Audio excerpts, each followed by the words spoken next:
You guys all like weed, right?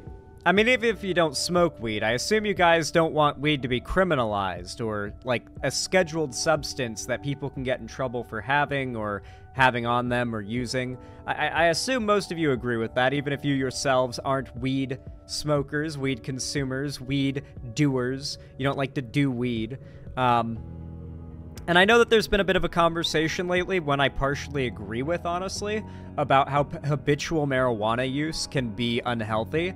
But let's not get too, let's not forget that weed is something that is, by and large, way more stigmatized than it ought to be, and is literally just, legislated against way more than it ought to be. And we ought to make sure we don't forget that while having conversations about this, which is why I'm so happy to say that Biden, who, reminder, is not as bad as Trump, has just announced another banger policy change that he is going to attempt to make. In major shift, Biden administration to change marijuana classification. When this story was like rumors and echoes, I actually did a segment about it, but now we've got full confirmation that Biden is going through with it and how he'll be going through with it. This news is already, a couple days old at this point, but, I feel it's worth covering. I am the famously marijuana-consuming lefty streamer. We got that reefer madness in here. So I feel it would be ridiculous for me not to talk about this. Also, look at this place. This is heaven. Look at this. I would happily allow this to be my final resting place. Just surrounded by marijuana plants. It's so beautiful. I bet it smells great in there. For more than 50 years, marijuana has been listed among the world's most dangerous drugs, classified alongside the likes of heroin or ecstasy. But tonight, in a major shift... That's completely true, by the way. I tell non-Americans this sometimes, and they're really surprised that for a very long time, marijuana was so fear-mongered and seen as such a problem, it was scheduled at the same level as heroin. Mind you, there are other drugs that are also, I would argue, misscheduled if they should be scheduled as a controlled substance at all. Like, for example, a lot of hallucinogens, like DMT, MDMA, and stuff like that, I think those are Schedule 1s too.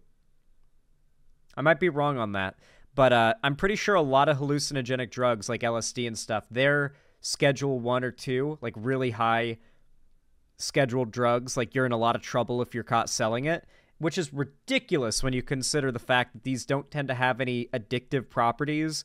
They don't tend to result in any cases of lethal overdose. So why are these party drugs that are arguably no worse than alcohol so heavily campaigned against by our legal system? The fact is that a very long time ago, we did this thing called the War on Drugs, which was primarily pushed to hurt brown people. Even though black people in America, even back then, didn't smoke weed any more than white people do, or use crack or cocaine well, actually, they use cocaine less than white people do because crack was specifically distributed, but you guys know what I mean. Like, when it comes to drugs, especially, after the whole, distribution of crack cocaine, there's no evidence scientifically whatsoever that minorities use drugs, biologically at some higher rate, or even criminally, statistically at a higher rate than white people, but the Republicans pushed that fervently.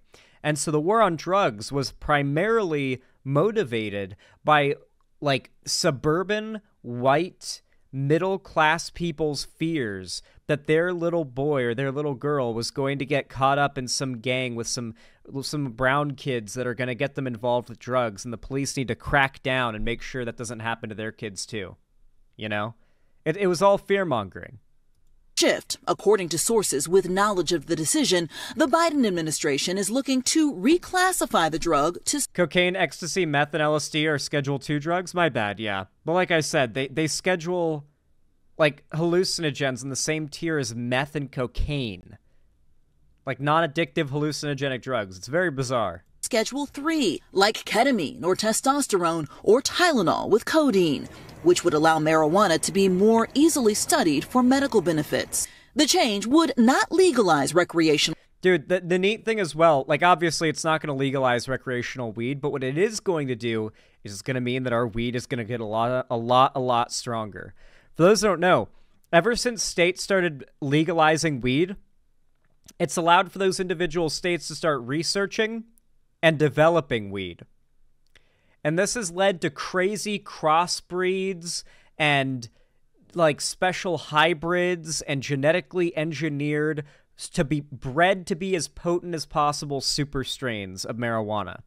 The problem with this is it's somewhat, like, stymied by the fact that if you're, like, a legalized weed state surrounded by non-legalized weed states, I'm pretty sure your entire farming production and everything has to maintain, like, stay in the state. It's not legal to fly or go by car to another state that is legal weed to try to, like, crossbreed some plants. It's not allowed. So with this, like, legal institutions, like by the books institutions, are going to be able to make some serious super strains in the legal states. And this is just step one. Well, step two, really, towards getting full federally decriminalized, legalized weed. Schedule 2 medicine is legal in only America, and Schedule 2 medicines are legal outside the U.S. Biden's original plan is he wants to make weed completely unregulated.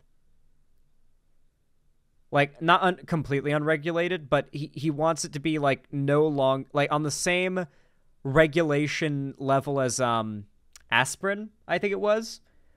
Like, scheduled the same way aspirin is. So, like, you would have to, you know, I guess, show ID or something to get it. It would be like buying beer everywhere, presumably. That's Biden's goal. And we need federal legalization as well. If you don't want to have to, like, go to an ATM every time you go to a dispensary, stick the card in, like, take a bunch of money out with the deposit, not a deposit, a withdrawal, a bunch of cash, and then count up your cash and fumble around with it to buy your weed and like, carry cash on you. I don't like carrying cash on me personally, so that just makes me uncomfortable to start with, and I'm not good at, like, handling it because I'm not good at, like, counting these little papers and stuff. I'm mostly an online shopper. Big pain in the ass, but you got to do that because the banks can't work with dispensaries because it's not federally legal, and the banks are almost all federal. Marijuana, the possession and distribution of which is still a federal crime, but would recognize it as a drug less likely to lead to addiction. Stephanie Shepard served 9 years for conspiracy to distribute. What does this mean for incarceration rates in America? Hopefully it means a step closer. It's not only that either. The policing is much more strict and much more like, racially profiled when it comes to marijuana and people of color. And on top of that, let's say you've got a white person who gets caught with, like, an ounce of weed and a black person who gets caught with an ounce of weed. Statistically, the chances of a very harsh sentencing are much higher for the person of color than the white person in the exact same circumstances, controlling for every variable besides race. To lowering those rates and also releasing those who are serving heinous sentences for cannabis. Public opinion has shifted dramatically in the last 20 years, from 34% of Americans who believe marijuana should be legal to 70%. Nearly half of states have legalized marijuana for recreational use. Damn! That is a lot. Holy shit. Man, the entire West Coast has gone fully in. How is Texas? Man, Texas has got to be close, right? Like, there's no way Texans don't want weed. Texans may be super conservative and Republican and everything, but they like weed. Like, the Texans want weed. And they're all about, like, fuck the federal government, fuck, like, the law and all that. Like, They love the cops, but they also see themselves as, like, the rebellious, like, Lone Star State. I don't know. I feel like Texas might actually be one of the next states to legalize weed for recreational use. If not Florida. Florida and Texas, I think, are surprisingly high on that list for the chances of legal weed, recreational legal weed. Florida, not too long ago, or a while ago actually, legalized medicinal marijuana, which is a big step in that direction. If a state has already legalized medicinal marijuana, they are not far off from legalizing it recreationally, too. But tonight, one opposition group says the cannabis industry has lobbied heavily to sell demonstrably harmful products and calls out the Biden administration for a, quote, thinly veiled attempt to reverse polling trends. No one should be jailed. President Biden has already... No! Dude, that Vosh clip was him repeating the same point the Republicans made. No, people are actually falling for the Republican talking points, that Biden's only doing this to try to save his his polling numbers. The fact is, Biden's polling numbers have never aligned with how good of a job Biden is doing. Biden's current low polling numbers have nothing to do with Palestine and Israel. Not nothing to do, I'm sure they're in some way, like to a degree they've been impacted. But I think people are heavily overstating how much the average American cares about Palestine and the plight of Palestinians. I don't think it's enough to sway their opinion on Biden, really. The reason people are upset at Biden right now is because he's old. And yeah, primarily because he's old. I'm not even joking. Right now, a significant chunk of that low polling percentage for Biden is his age. Something Trump is immune to, because as those pollers admit, Trump's hijinks make him seem less old and doddering and more childish and energetic and high stamina, as he likes to say. He pardoned thousands of marijuana offenders, and the move could garner political support this election year, particularly among young and black voters. The proposed change still has to go through a public comment period and would not become official for at least 60 days. Blaine Alexander, NBC News. It's pretty big, though. It's a pretty big step in the right direction, something Biden's just been doing every day. It feels like every day I wake up and there's some big news about Biden doing some based shit. Xanderhal also pulling out of Afghanistan. Nobody really liked that, despite everyone begging him to do it. Exactly, right? Trump started the Afghanistan pullout and did it in the worst possible way, and Biden had to pick up the pieces. And since the thing everybody wanted was that the U.S. would no longer be in Afghanistan, so the only W he could pull out of that was just making sure it all went through and there were no more boots in the ground there. And so that's what he did. But the way that he did it was, as Trump set up, the worst way it could have been done.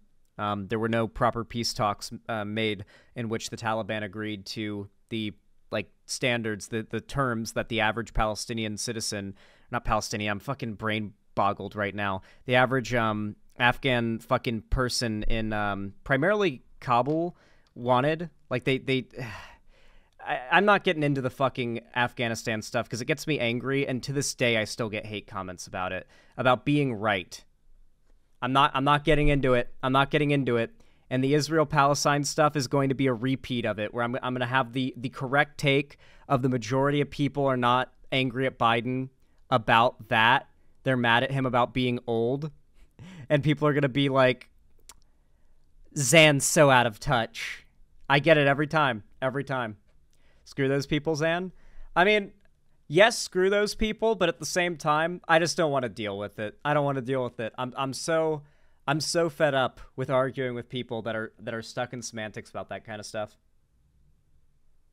There's a very strong tendency amongst people on the left to get very pedantic about things, and that's why right now, you say you like Biden more than Trump, and you think people should support Trump more than Biden, or support Biden more than Trump. You guys see how brain blasted I am right now. I'm tired. I woke up early. You say that, and the immediate response is something like, actually, let me bring up a perfect example of one that I saw just today. And I know for a fact I can find it because I liked that fucking tweet. Well, the tweet replying to it. So this person says, Trump is even worse for Palestinians. He's saying insane things, calling student protesters Nazis. I'm scared of both. If only we had more viable choices than Biden or Christo-fascist madmen. And then this person quote tweets saying, with 2K likes, by the way, "I hope you rot in hell with your genocidal favorite, you disgusting piece of detritus, not even recognizable as trash, like enough to not just be left to incinerate in the sun. If you even suggest that Biden is someone you should vote for, there are a substantial amount of people, you know, look at the like count on this like nobody account. Oh, no, not even a nobody account. This is a big account. A lot of people seem to follow this person. This is not a nobody. Yeah, there is a substantial like cancer within the left right now of people that are like what you just read that tweet of, you know? And that's why I think it's important to highlight Biden's like victories and his successes and all the good things that he's doing, because they're quite a big deal. This isn't a matter of like the lesser of two evils. I'm going to be completely honest with you guys. Biden's not all that evil. Biden has handled Israel-Palestine better than any president who's been around for the issue. It is considered the most unsolvable foreign affairs issue in all of world politics historically. Like the most unsolvable, if not the hardest to solve, the most complicated and most like multifaceted and like emotionally driven on all sides issue. Like going back, like I remember references and arguments about this issue from when I was like 6 being all crazy like this, like as wild as they are today. Nothing's changed except for the fact that today we have a president who's headlining ceasefires and calling the civilians in Palestine victims of Israel's indiscriminate attacks. And he's called for ceasefires, which originally was the goalpost that Biden needed to reach, but now it's moved so far. But not everything Biden's done has been perfect, and we're going to be getting to that a little later when it comes to the protesters, the campus protesters, because Biden has certainly made some missteps, to put it charitably, in that area. But I will say, if you enjoyed this segment and you want to see more from me and you want to support the channel, please consider leaving a like. It really helps a lot and pushes my channel in the algorithm, basically prodding YouTube to push it out to more people. And of course, if you want to see more from me, be sure to subscribe and ring the bell icon and turn on all notifications so YouTube actually tells you when I go live or upload a new video. And of course, if you haven't already, please consider, maybe supporting me financially by donating, subscribing, or gifting us up on my website, xanderhall.com/live, or supporting me through YouTube, Twitch, Streamlabs, StreamElements, or Patreon, or buying merch. Links all down below in the description, by the way, as it really does help a lot, and you guys are the ones who support me. As you guys know, I don't take sponsorships here, and my ad revenue is not, a crazy amount. So I'm mostly a fan-funded content creator. So if you want to support me, it's always heavily appreciated. So thank you guys. And of course, if you want to join my free Discord server, please consider it. There is a link down below in the description. It's totally free to join my Discord. It is basically the hub of my fan base. We do watch parties, game events in there. We do call-ins, and I also announce all my content there, so you won't miss any YouTube notifications. Highly recommend joining, and I really hope to see you there. But regardless, I hope you enjoyed.